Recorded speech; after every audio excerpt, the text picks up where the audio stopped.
We're back. I didn't talk that much last episode. But you got a nice sweatshirt on.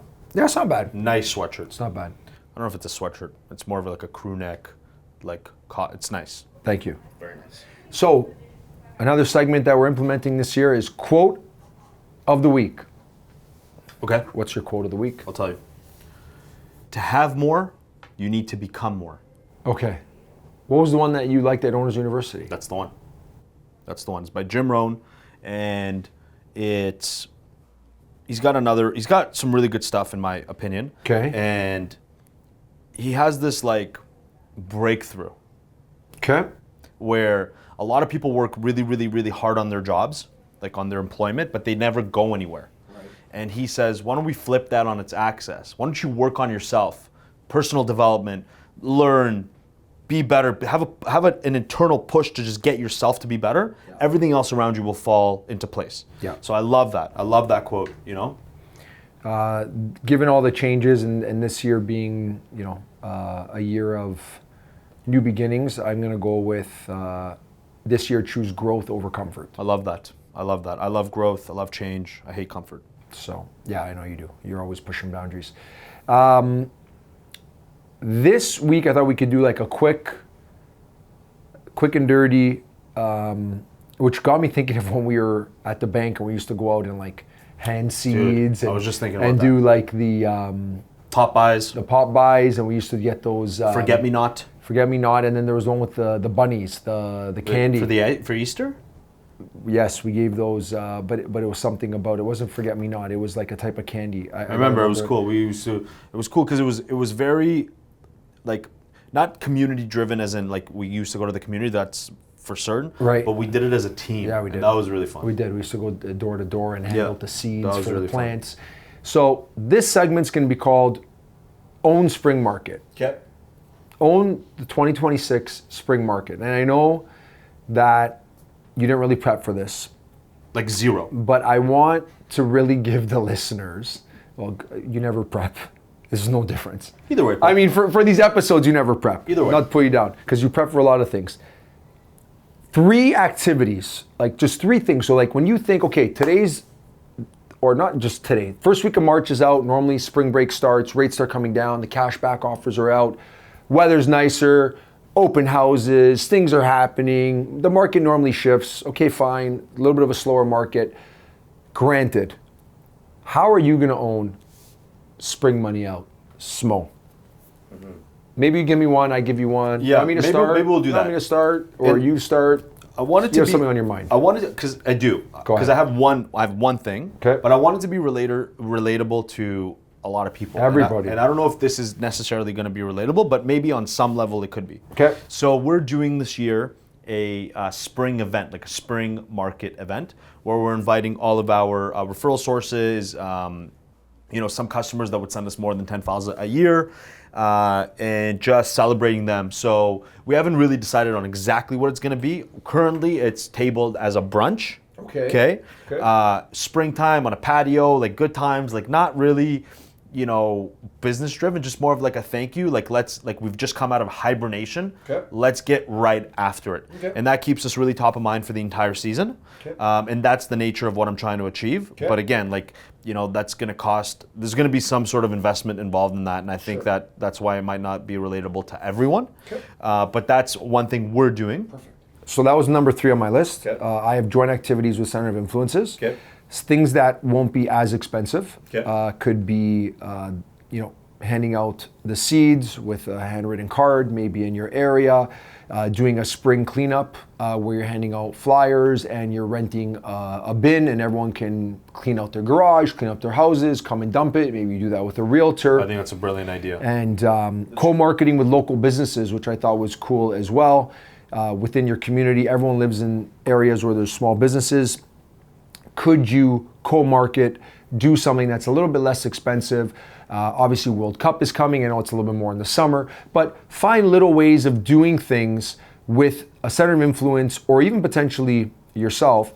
And it can be as easy as going to look on House Sigma and see some houses in your area that may be closed in the last few years and talking to those in your neighborhood. seeing if they're coming up for renewal. And I'm trying to find things that if you're day one in this industry or you have a strong database you can do, and yours has some money tied to it, which is great. But I do think the joint activities, the ice cream trucks, the Easter egg hunts in the park, like these are low cost things. You call your realtor, hey, listen, this worked in the past. Let's go to the park. Let's set it up, put up some flyers. Easter's April 2nd for those that celebrate it, of course. But it is something that the kids really, really like. So that was my number 3. That was really good. Thanks. You're welcome. I would say that one thing that made me a bit uncomfortable, which I found to be super effective, Paul, is being super vocal and communicative with your referral partners doing business together. So let me get granular on that. Is this another one, or is this adding layer to like the activity you gave? It's just a general statement. So this isn't your second one. Yeah. Okay. So and what drew me to this is our coaching yesterday. Like, I went to them and I from a vulnerable standpoint said, "Hey, why are you working with us?" Which is for me not something that I would typically do. But yeah, and that was the whole reason behind it. Right. And I think that vulnerability only deepens the relationships further. And I actually really enjoyed the activity to say like, hey, I want to get better. Yeah. And if you have something to tell me, I would love to know how I can serve you better. Which not everybody wants to get in front of. You know, some people feel like, 3 years ago they went in variable and they're still upset with me because it went up and down. It's like, that's where the market was going. And it's better to know than to lose a client forever, because maybe you can recover. I actually couldn't agree more. And I think they want to hear from us. And I think that it will only breed more business. So I think 2 things for me, like overarching themes: get uncomfortable. If you feel discomfort, do it. Yeah. Okay? Just try it. What's the worst thing that happens? Yeah, somebody gets a little upset, everybody gets over it. Right. Number 2, being top of mind. So whatever that looks like to you, like for example, your being top of mind is different than my being top of mind, right? But I've learned the power of being top of mind is more than any lunch, more than any gift, more than anything, and it costs nothing. It costs you your time. That's right. Okay. So the second thing for me would be to just touch base with all the referral partners leading into the spring market and asking their opinion on what they think is going to happen over the next 6 months. And that's just through a phone call or voice messaging or whatever the case is. And it's worked wonders for me, and it's genuine. I actually want to know what you guys think, because then I can piece together different things and share it. I agree. And I know I put that pre-work in for everyone before I close and go into my other activity. The reason why I ask everyone to go and find that from their top 5, because that relationship is so strong. Yep. When they say you give the best rates, you answer my call, you're quick, like, to me, I think there's 1,000 other agents that do that. Yeah. So I really want to understand why, right? And so, and I think there's more to break through that. My number 2, what was that? It was a breakthrough. Oh, okay. What's the signal for that? I don't know. I just did something. I like it. No, I don't know if it's going to stick or not. I don't know. Okay. So sometimes when you do seminars, and I know it's a big thing, they could cost some money, or maybe you want to do it in person, or maybe you do it online and only 2 people sign up. So I was doing some research and I said, okay, again, day one agent comes in, no past database, but they have, people they know, friends and family, they have some center of influences that maybe haven't sent them a deal, but they could put together some sort of list. My number 2 activity to own spring market is to send out a email or a WhatsApp or on Instagram and say in the title, need your opinion. Oh my God. This is new. Yes, today. Need your opinion. Body of the email says, hey, I'm going to be doing a seminar or info session, and I want to know which topic you'd like to hear most about. Topic number 1. You're making me forget. Why? Dude, this is new. Topic number 1, how to get a better renewal rate. Topic number 2, how to buy a property in the US, a rental property. Okay? Yeah. Topic number 3, how to buy your first house or house hacks or how to get approved for your first mortgage, something along the first time home buyers. So now you're kind of targeting the investors that maybe are like, you know what, I go to Florida every year, and obviously we work with, there's a couple of different lenders that we have, TaylorMade as well as MBank, that will help out. And that's more of the lower seeds. But again, you might get 2 or 3 people that vote for that. That's a conversation. A lot of people are probably likely going to vote for, I want to understand about renewals and how do I get a better renewal rate? Well, now you're having those conversations. And there's going to be some people that are going to, whether it's realtors or whether it's, a house hack. How do you buy a house? Like, what's the hack or what's this? And given for those that have a ton of realtors, it's a really great opportunity for you to call and say, hey, listen, how are you helping people get houses at more affordable rates, things they want to do? Anyways, I thought these are really 3 cool topics. Those are really cool. And even if you get 5 responses, if the seminar isn't enough people, like if you do 10 plus or 8 plus, you can do a seminar. If not, you just create an info session, a video, you send it to them, or you put it on Instagram, or you put it on. So again, I think that getting in front of these folks, whether you have only 10 names or 12 names and it's friends and family, or you're doing it, you're grabbing their attention, you're saying, what do you want to hear about? And worst case scenario, no one responds to you, and at least you're trying to show something. You're getting, in my opinion, you're getting at least a 35% response rate when the thing says need your opinion. I would think so. Because it's real. I would think I so. actually need your opinion. I would think so. So that's brilliant. Thanks, man. You're welcome. Appreciate it. That was really good. That was my number 2. That was really good. All right. So yours was top of mind. So that means that your number 1's going to be even better than that? That should have been my number 1, but I mean, I just didn't really put them in order. But that was a breakthrough. All right. This breakthrough. All right. Give me one last one. We gave 2. Okay. 2 each. What's your number 1? To own Spring Market. Yeah. I think it's what you did yesterday. That's what I have. What did I do yesterday? I don't want to steal it, but I call it the Target the Open House Blitz. Oh, okay. Okay. So there's going to be a ton of open houses. I know open houses don't work for everyone, and I'm not telling people to go. What I am telling them to do is use that MA tool to send them a feature sheet or to send them the tool so that realtor, if there's tire kickers or people that are coming in that are like, I have no idea what mortgage I need, this, that, and the other, hey, here's the tool.